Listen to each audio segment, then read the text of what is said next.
Magandang umaga Pilipinas, nagbabalik po ang Panahon TV. Sa puntong ito, makakapanayam na po natin ang isang weather forecaster ng Pag-asa. Walang iba kundi si Mr. Buddy Javier. Good morning Mr. Javier. Kahapon nga po matapos makalabas ng Philippine Area of Responsibility nitong low pressure area o yan nga po yung dating bagyong Ambo. Ano na po bang update dito ng Pag-asa? Na-sustain po ba nito ang pagiging isang low pressure area o tuluyan din pong nalusaw? Magandang umaga naman, Amor, at sa lahat po ng tagapanood ng Panahon TV. Yung pong low pressure area na naging low pressure area, ito po ay nanatiling low pressure area pa rin po at ito po ay papalayo na po ng ating bansa papunta po dito po sa Southern China. Alright, so na-sustain pala nito ang pagiging isang sama ng panahon at inaasahan nga po natin na tatahaki naman ito ang daan patungo po yan sa may southern part ng China. At Mr. Javier, kahapon naman namataan din po ng Pag-asa ang cloud cluster o grupo ng kaulapan dyan po yan sa may silangang bahagi ng Visayas.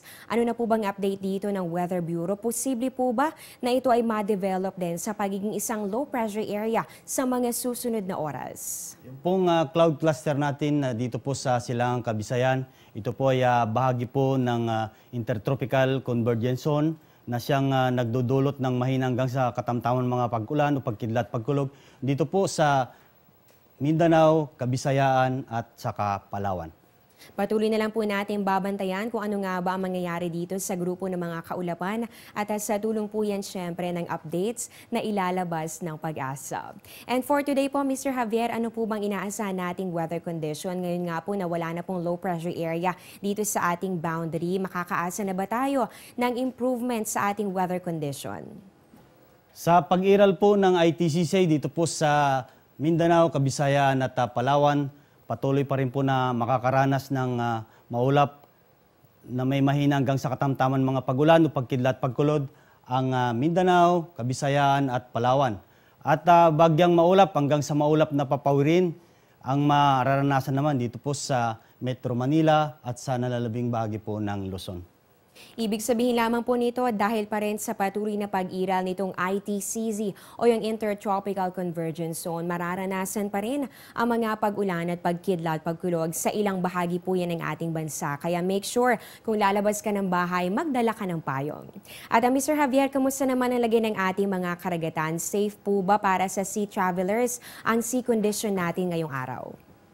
Sa kasalukuyan, wala naman po tayong nakataas na gale warning at ligtas pong pumalaot sa anumang baybayin po ng ating bansa. Bagamat ang baybaying dagat po dito po sa Silangang Kabisayaan at Mindanao, kasama po ang Palawan at yung pong natitirang bahagi po ng Luzon ay magiging katamtaman hanggang sa maalon. At yung natitirang bahagi ng ating bansa, magiging mahina hanggang sa banayad po ang pag-alon po.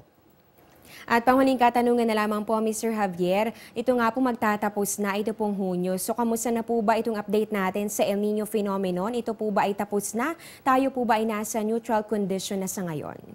Ang El Niño po ay nasa decaying stage at pagpasok po ng July, ito po ay papasok naman po sa neutral condition. At samantala yung La Nina naman po, nasa 50% probability pagdating po ng last quarter ng 2016. Ulitin ko lamang po ang nabanggit sa atin ni Mr. Javier. Ito pong El Niño phenomenon nasa decaying stage pa rin as of now. And by July, inaasahan nga po natin, pupunta na ulit tayo sa neutral condition. Pero syempre, paghandaan pa rin po natin ang posibilidad nito pong La Nina development. Maraming salamat po Mr. Buddy Javier sa binahaging impormasyon tungkol sa lagay ng ating panahon at dagdag kaalaman para sa ating mga manonood. Nakasama po natin ang isang weather forecaster ng Pag-asa. Huwag po kayong aalis, magbabalik pa po ang Panahon TV pagkatapos ng ilang mga paalala.